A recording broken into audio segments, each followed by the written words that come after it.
Good afternoon to Australian sporting fans across the country. We're coming to you live from the Youth Olympic Games studio in Nanjing, China. I'm joined today by Dr. Carolyn Broderick, who is the Team Medical Director for the Australian Youth Olympic Team. Welcome, Carolyn. Thank you. Also in the studio is Ned Fitzgerald, who represented Australia in fencing. Kiana Elliott, who represented Australia in weightlifting, and also Naomi De Bruin, who won a bronze medal in judo. Welcome and thanks for joining us. Come back. Come in a bit. Yeah. Firstly, Carolyn, to you. I just wanted to have a chat with you and was hoping you can provide an insight for us into the team. I suppose the team medical operations. Firstly, there was a lot of work that went into preparing the team in the lead up to the Youth Olympics. What sort of strategy did you have in place? I suppose our main strategy early on was we wanted to be reasonably self-sufficient. We weren't quite sure what sort of backup we would have here. So in terms of medical equipment and pharmaceuticals, we wanted to be reasonably self-sufficient, and so far that's proved to be the case. The other challenges that we were expecting up here is we knew it was going to be hot and humid. We knew the air quality was not going to always be good, and infectious diseases was our other real concern. So we did specific things to try and be well prepared for those things. What were some of those, I suppose, with those challenges you've mentioned? How did you prepare the team to come to China and I suppose deal with those challenges? Yeah. Well, we had a briefing before we left, and we warned athletes of the conditions there. We actually gave them a prevention pack so that each of them could carry their own just minor prevention things like mosquito spray, sunblock, Panadol, nose spray, so that they could take some responsibility for their own conditions as well. In terms of heat-related illness, a lot of our athletes have trained in the heat to acclimatise, and we got here a few days early so they could get used to the heat and humidity. We also brought a number of ice vests and ice ties so that for sports, particularly the endurance sports like triathlon and modern pentathlon and some of the longer running events and hockey, that they could pre-cool before the competition. With regards to the pollution, we identified all those athletes that had had a past history of asthma, and we made sure they were well controlled before we got here. Despite that, we've had a few cases of asthma, particularly on the high pollution days. And then in terms of infectious disease, there's sort of two types we were expecting. One is the type of infectious disease we see when you get a lot of 90 adolescents together living in close confines, things like upper respiratory tract infections and gastro. And then they're the location-specific infectious diseases that we knew we may encounter up here, many of them which are mosquito-borne, things like dengue, Japanese encephalitis, malaria. And so, as well as mosquito spray and prevention of bites, we also recommended vaccinations before the athletes got here. Since arriving in Nanjing, those challenges, have they been present, and have there been any other challenges that you've had to deal with? I suppose, in fact, the first week here was not as hot as we expected, and it was, according to the locals, unseasonably cool, just in mid-20s, so we were glad for that. And it's starting to heat up a bit now.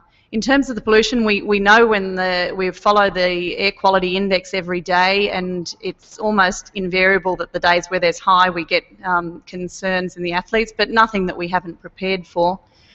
We've had a bit of contact with imaging services here, which is they've got an X-ray in the back of a bus, and that's quite, I mean, great technology. Everything is, you know, really good in terms of the imaging. It's fun to get in the back of the bus too there for the X-rays.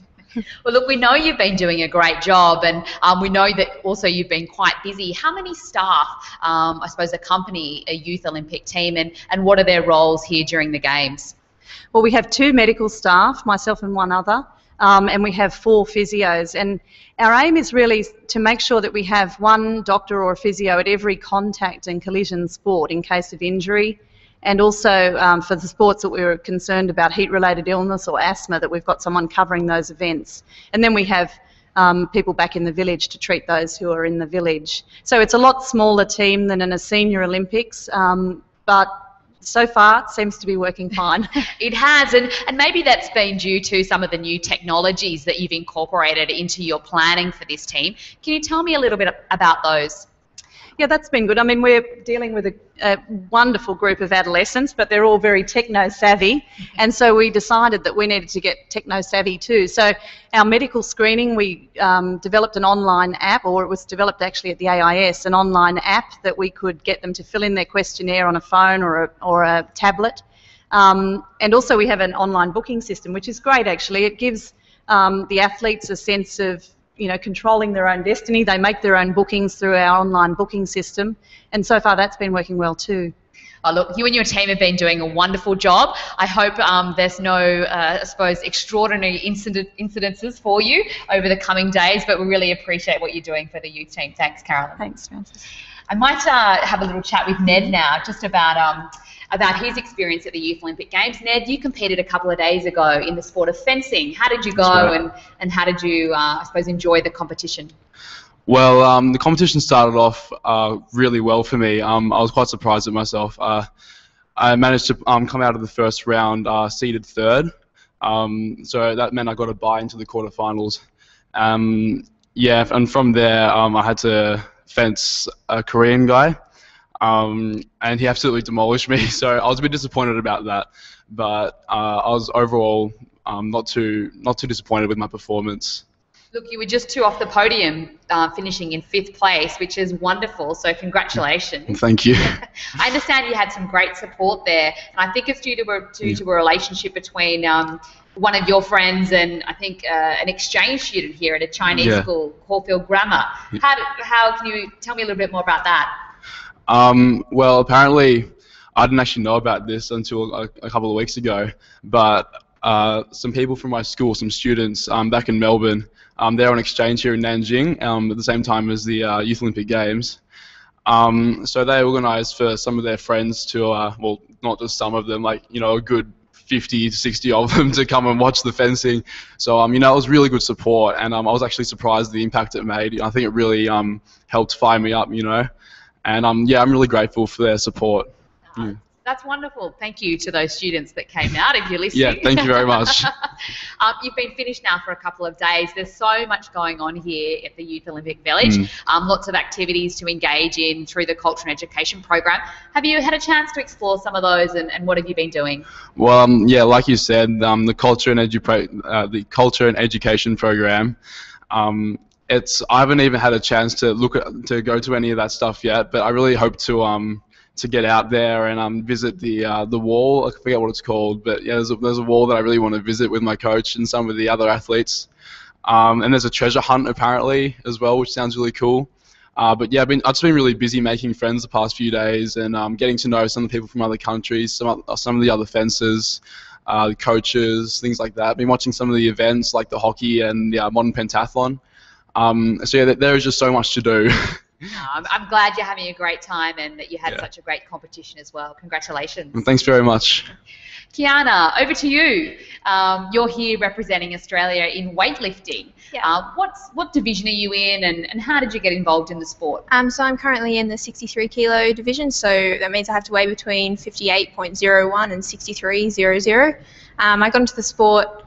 I used to be an elite gymnast, so I did that for about 5 years, 8 years in total, and stopped because of injury, just because I decided that long term it wasn't going to suit me too well. So about a year and a half out of gymnastics, I was kind of a bit bored, not really doing any sort of sport.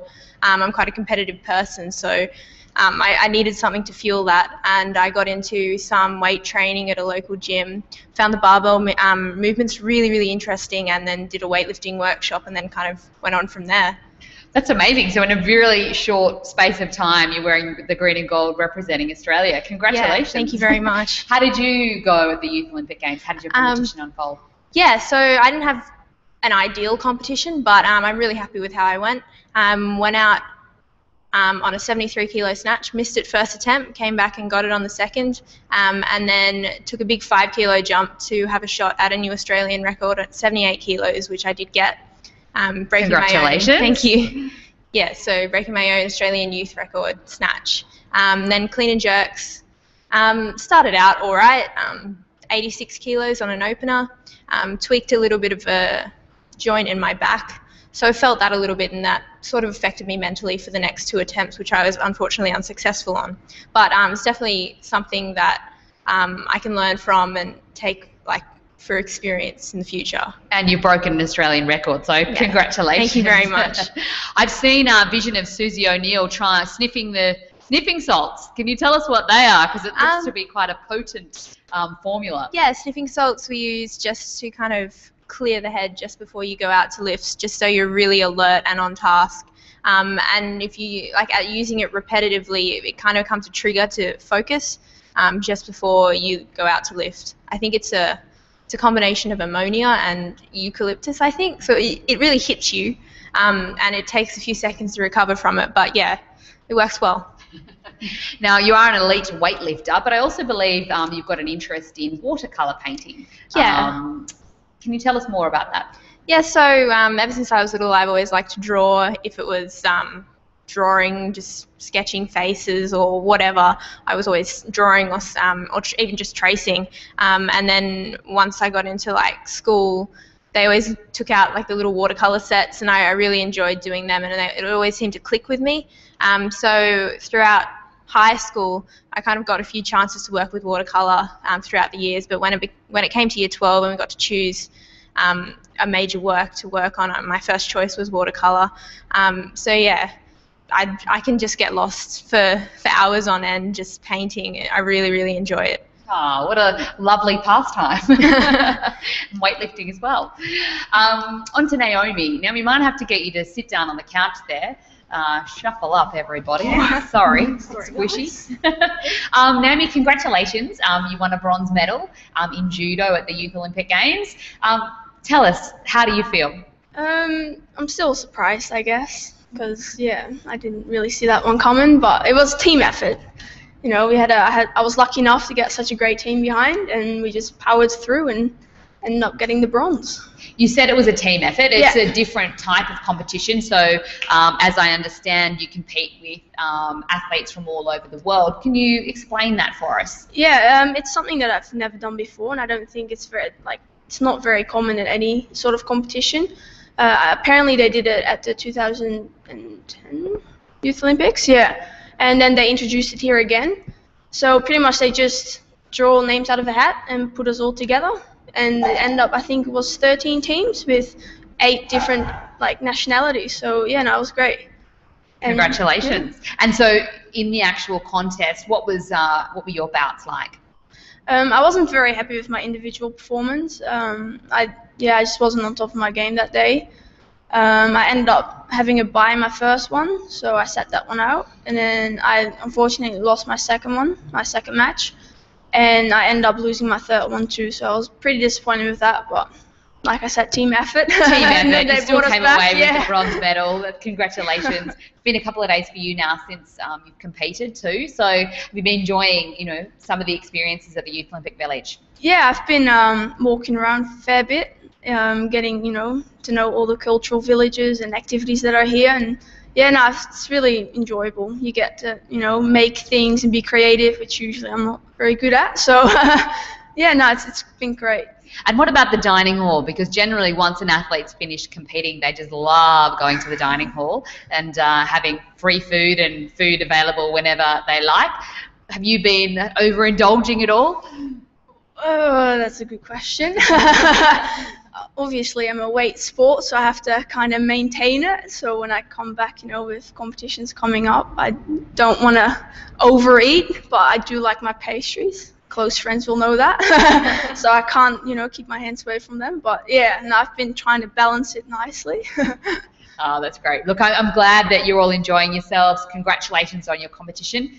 Doctor, thank you so much for joining us here in the studio. It's a big night tonight for the Australian Youth Olympic team on the track and field.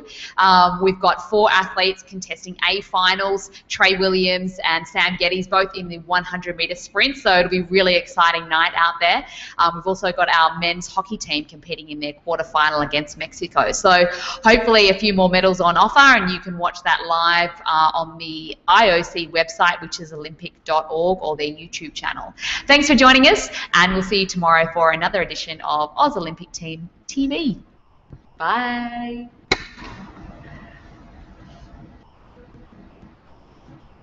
Cool. Great.